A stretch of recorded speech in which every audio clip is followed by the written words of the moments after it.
귀한 찬양 감사합니다. 우리 옆에 분 이렇게 축복할까요? 하나님의 자녀로 사는 것이 행복입니다.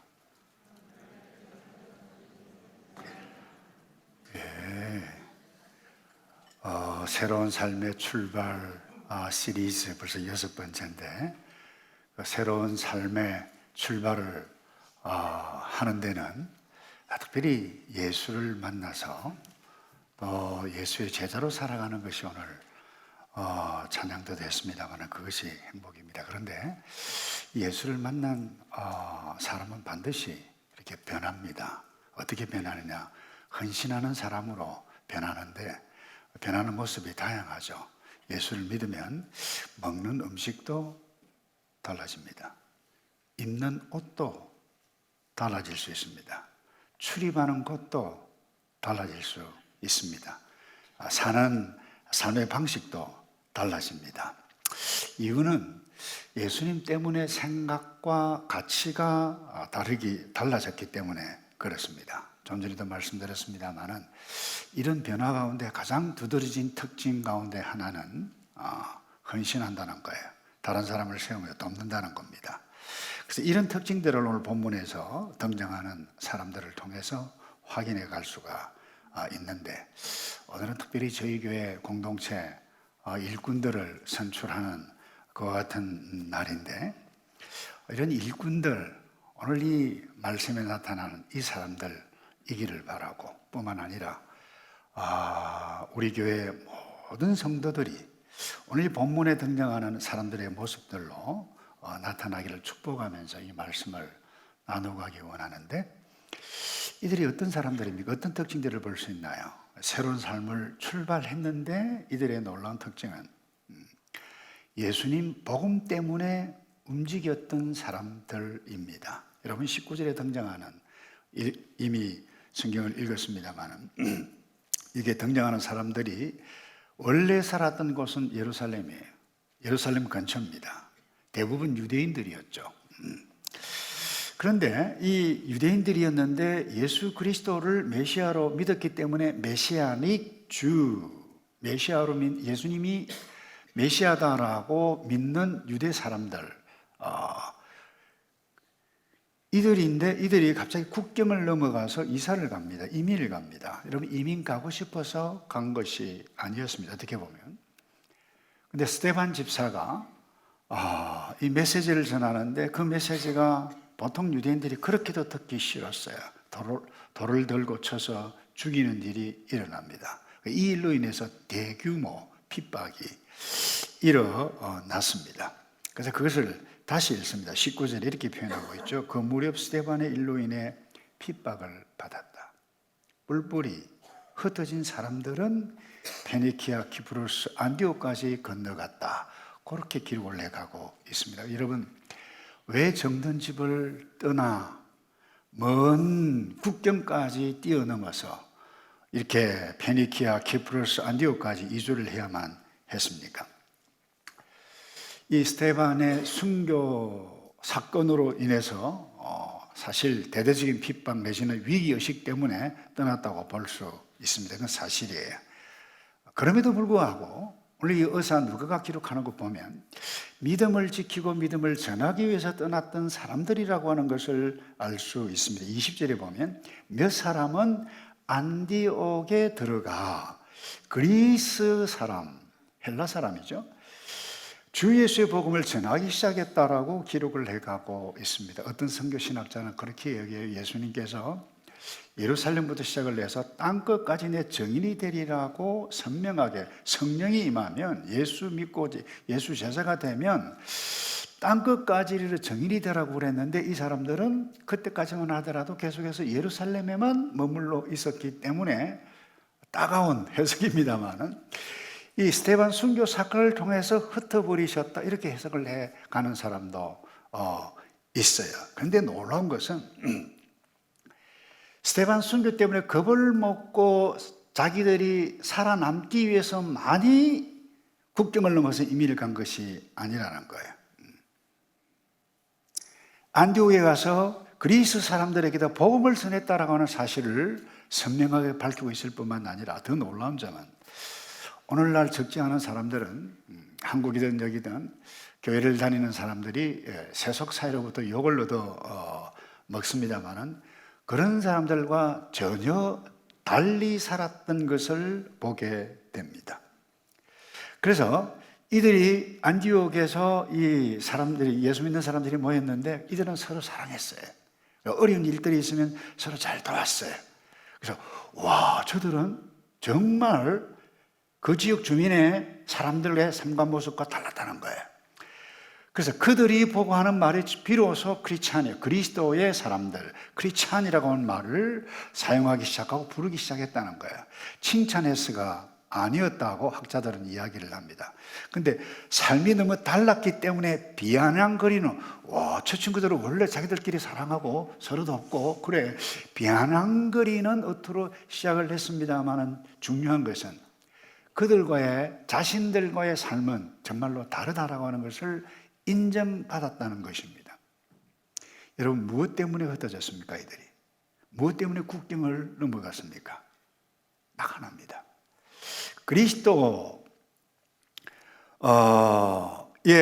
가르침을 쫓아서 예수 복음 때문에 이들이 움직여 갔다라고 하는 것을 보게 됩니다. 1세기 당시 전 구라파는 로마라고 하는 나라의 지배를 받고 있었습니다. 이들 모든 사람들은 모였을 때 그 신을 그 로마 황제로 여겼습니다. 그래서 공식적인 이 모임을 할 때 국가 의례라고 그러나요? 어떤 말을 했는가 하면 Our Lord is Caesar 말을 해야만 했습니다. 그런데 극소수의 사람들은 No, Our Lord is Jesus Christ 라고 고백했던 사람들, 핍박을 받았습니다. 그래서 저들은 무신론자다 오해까지 받았습니다. 시저를 신으로 믿는 사람 유신론자로 인정을 했으나 보이지 아니하시는 예수 그리스도를 우리의 하나님, 우리의 주님이라고 고백했던 그들은 괄시를 받아야만 했었습니다. 그래서 중요한 것은 그렇습니다. 여러분이 흩어진 이 사람들 뿐만 아니라 수많은 지금까지 우리의 앞서 달려왔던 신앙의 선배들, 무엇에 의해서 움직여져 왔습니까? 다른 것 아닙니다. 이것 때문입니다. 이것, 예수 복음, 그것 때문이었고, 신앙을 지키기 위해서 이민을 갖고 기회가 주어지는 대로 다른 사람들에게 복음을 전하는 복음의 일꾼들이었다라고 하는 것. 그런데 여러분, 세상 사람들은 무엇에 움직입니까? 트렌드에 의해서 움직입니다. 돈이 되는 장소가 있다라 하면 그것으로 모이기 시작을 합니다. 그건 나쁜 것 아닙니다. 우리는 돈도 벌어야 되고 트렌드로 따라가야 돼요. 이 세속 사회 속에 살아가기 때문에 그건 나쁜 것 아니에요. 우리도 그렇게 할 수 있어요. 그러나 그런 것에만 의해서 움직이면 세상 사람들과 다를 바가 없다라고 하는 거예요. 그러니까 이런 차원에 있어서 우리는 조금 달라져야 한다는 거예요. 우리는 나를 구원하신 그 예수 복음이 그렇게 중요한지를 인식했기 때문에 예수 복음 때문에 움직인다는 거예요. 때로는 이것 때문에 비아냥거리는 말들을 들을 수도 있습니다. 연세가 조금 되신 분은 아시겠습니다만 한국의 최고의 지성이라고 불리우는 이어령 교수님, 문화부 장관도 했습니다만 이분이 2년 전에 돌아가셨죠. 늦게, 그야말로 늦지막하게 이 딸 때문에 예수를 믿게 되어졌습니다. 신자로 이제 살기 시작을 했어요. 그러니 주변의 사람들이 친구, 후배, 제자들이 와서 아주 조금 짓궂은 질문들을 해요. 지성에서 영성으로라고 하는 이 두꺼운 책이 있어요. 그 책에 보면 이런 이야기 있어요. 사람들이 와서 질문을 합니다. 당신은 지성인인데 어떻게 교회 가서 기도도 하고 찬송도 하고 그렇게 하느냐라고 묻자 이 교수님이 묻습니다. 근데 자네들, 당신들 배고플 때 어디로 가느냐? 식당으로 갑니다. 근데 당신들이 뭔가를 알고 싶을 때는 어디로 가죠? 도서관에 간다고.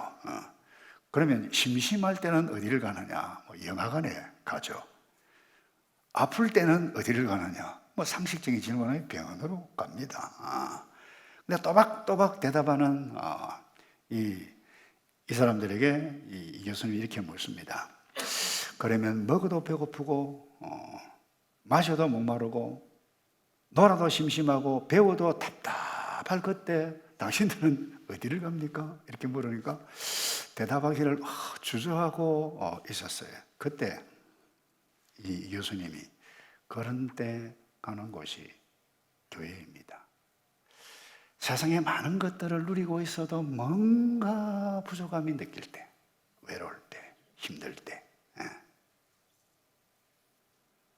그렇게 대답했다라고 하는 글을 제가 적은 적이 있는데, 여러분, 교회는 이런 곳이고, 교회는 이런 사람들이 모이는 곳입니다.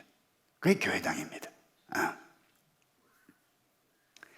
그래서 이것에 의해서 움직여 갔던 사람들, 그래서 교회를 가고, 때로는 핍박을 받는다 할지라도 이것 때문에 이민을 가고 흩어진 사람들, 그것이 어제 1세기 교회였습니다.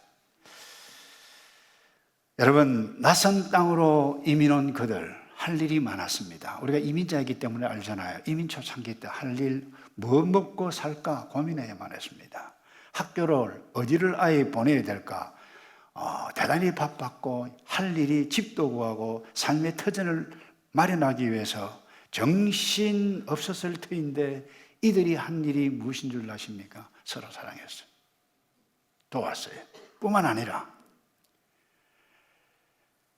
유대인뿐만 아니라 그리스 사람에게도 복음을 전하는 사람들로 나타났다. 이 놀라운 것입니다. 왜 이렇게 했습니까? 계속해서 우리 포도나무 비유 말씀했던 것처럼 포도나무이신 예수님께 붙어있는 가지는 반드시 열매를 맺어야 한다라고 하는 그 메시지를 깨달았기 때문에 뿐만 아닙니다. 오늘 이 본문에 등장하는 사람들, 새로운 삶을 출발하고 누렸던 사람들의 특징이 무엇입니까? 좀 전에도 이미 잠깐 말씀을 드렸습니다만, 이들은 사람들의 필요에 대단히 민감했던 사람들이었습니다. 자, 이 흩어진 사람들 대부분 어디에 살았습니까? 처음에 예루살렘 유대인들이었습니다. 예루살렘 근처에 있었던 사람들이었습니다. 근데 이 예수 그리스도가 메시아다라고 믿고 살았던 그 사람들 모였을 때 초대 예루살렘 교회 공동체 삶의 모습이 어땠는지를 사도행전 2장에 이렇게 기록해 가고 있습니다. 44절입니다. 믿는 사람들이 모두 함께 있어 모든 물건을 함께 쓰며 재산과 소유물을 팔아 각 사람에게 필요한 대로 나누어 줬다. 여러분, 이 놀라운 일입니다. 함께 모여서 모든 물건을 함께 사용했다. 이건 공산주의 아닙니다. 레닌 마르크스에 의한 이론에 의해서 만들어진 공산주의가 아니라는 것입니다. 이들은 원래 좋았던 그 이론과 달리 공산주의는 사유재산을 빼앗습니다. 그들이 만든 시스템으로 나눈다라고 하는 이 거짓 술수로 사람들을 제한하는, 자유를 제한하는 못된 악한 이데올기가 오늘날의 공산주의입니다. 자본주의는 어떻습니까? 개인의 능력을 펼쳐서 무한 경쟁해서 자기의 행복을 달려가는, 자유롭게 살아가는 사회, 그 자본주의일 수 있어요. 그러나 이 역시 문제가 많습니다. 우리의 지나친 이기적인 우리 때문에 다른 사람들의 참된 자유를 제한해가는 것이 자본주의를 할 수 있습니다. 그런데 오늘 본문에 이 초대교회 공동체, 아니 오늘 본문에 나왔던 이 사람들 달랐습니다. 내게 주어진 이 재산 내 것이 아니라 하나님께서 은사로 주신 것이다. 그러니 나보다 못한 자이거나 나보다 가난한 자 있으면 자원하는 마음, 누가 쉽게 산 것이 아닙니다. 물론 사도들이 가르침을 받았었어요. 필요한 부분들을 서로 나누었습니다. 이렇게 하게 된 동기가 무엇입니까? 어떤 신학자는 그렇게 이야기를 해요. 부활 승천하신 예수님께서 승천하시면서 너희가 본대로 곧 오리라. 그래서 예수님께서 곧 임박하게 재림하니까 이게 이 땅에 살아가는 것 별로 그 의미가 없다.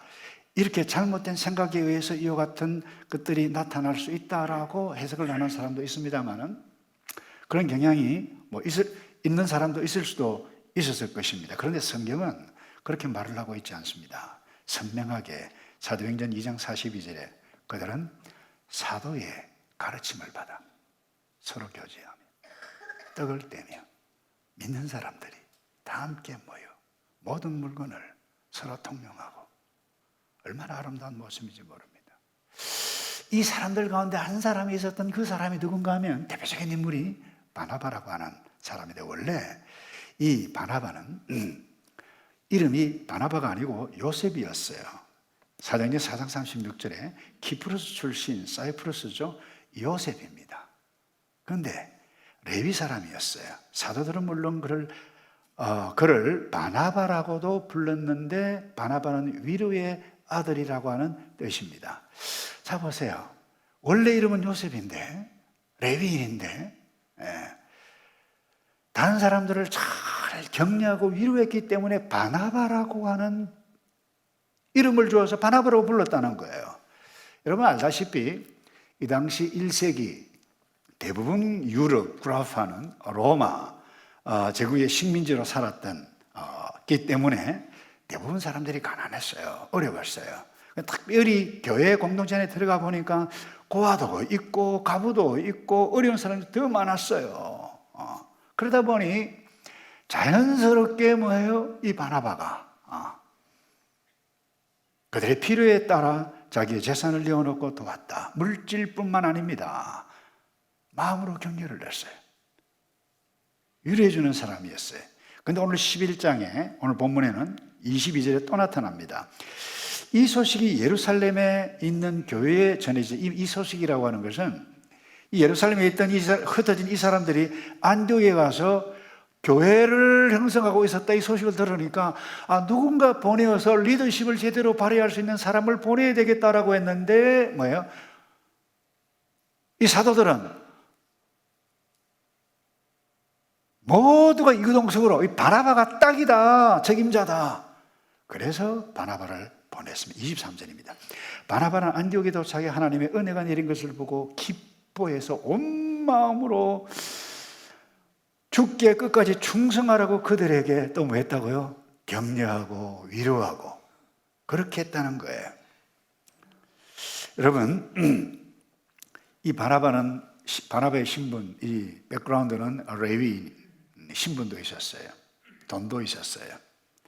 자, 대부분 사람들 그래요. 신분도 괜찮고 집안도 괜찮고 돈이 있으면 은근히 그 드럼을 피우기 잘하는 것이 타락한 본성을 가지고 있는 인간, 교회 안에 있거나 바깥에 있거나 마찬가지입니다. 교만한 경향이 있을 수가 있습니다.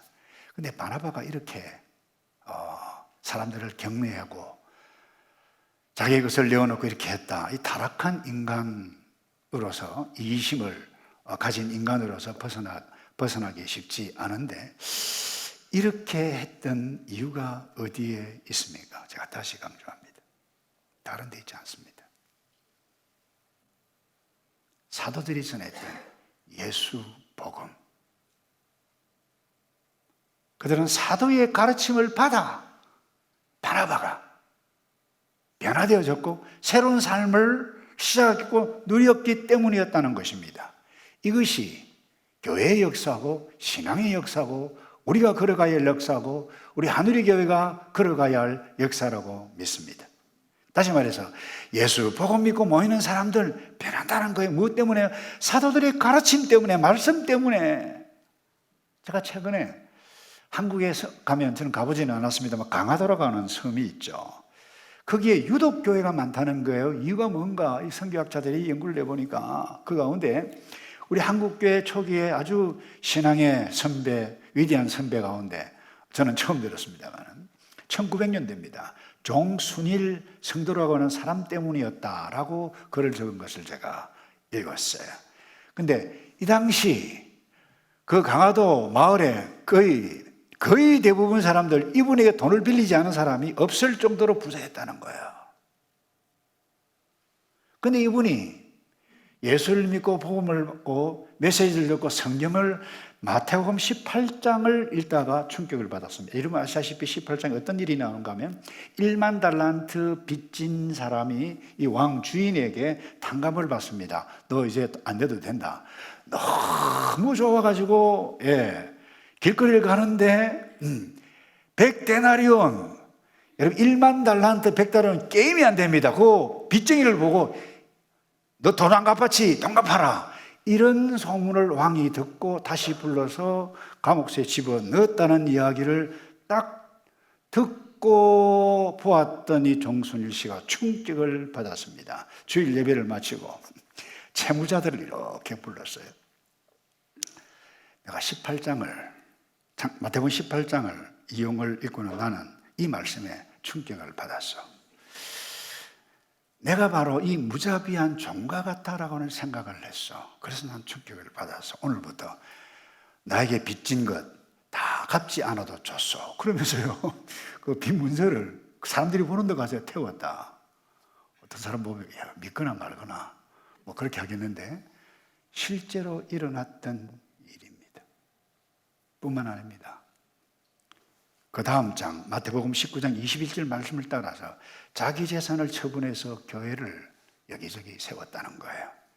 21절이 마태복음 19장 21절 이 말씀입니다. 예수께서 대답하셨습니다. 만일 너가 완전해지고자 한다면 가서 내 재산을 팔아 그 돈을 가난한 사람에게 주어라. 그러면 너가 하늘에서 보물을 얻을 것이다.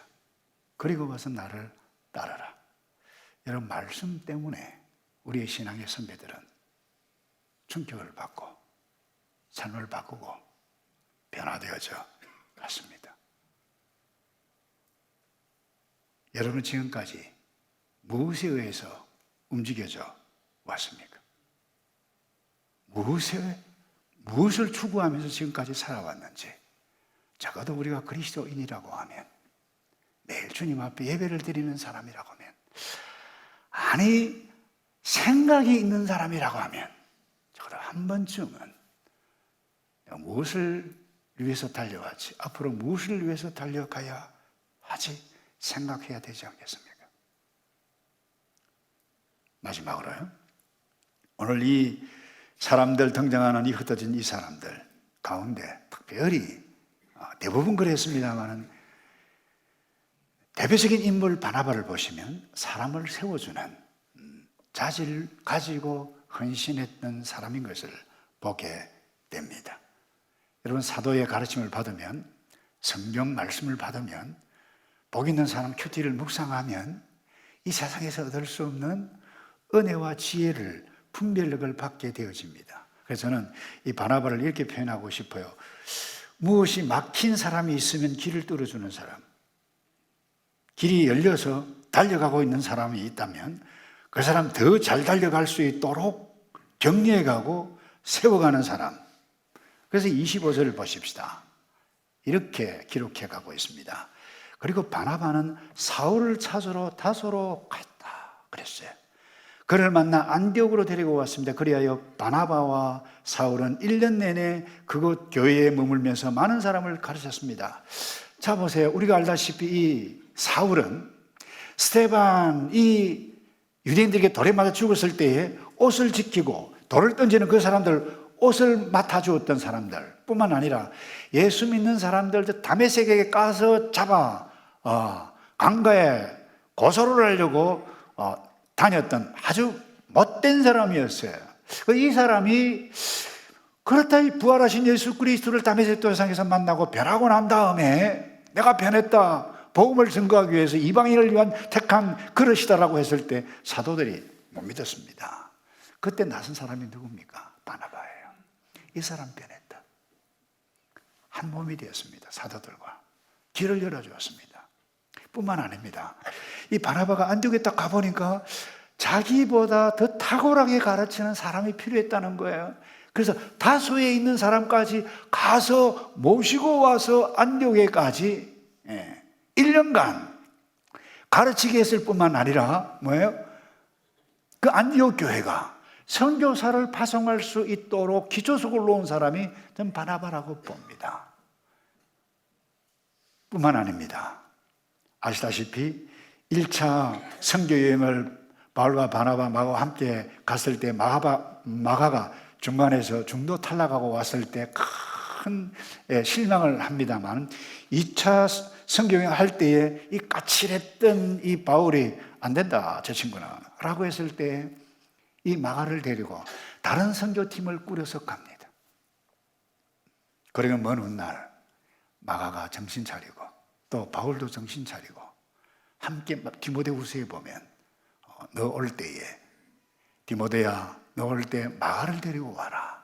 화해를 하고 격려를 하고 아름다운 크리스찬의 삶의 모습을 가능하게 했던 인물이 누굽니까? 그 백그라운드에 이 바나바 있었기 때문에 그렇습니다.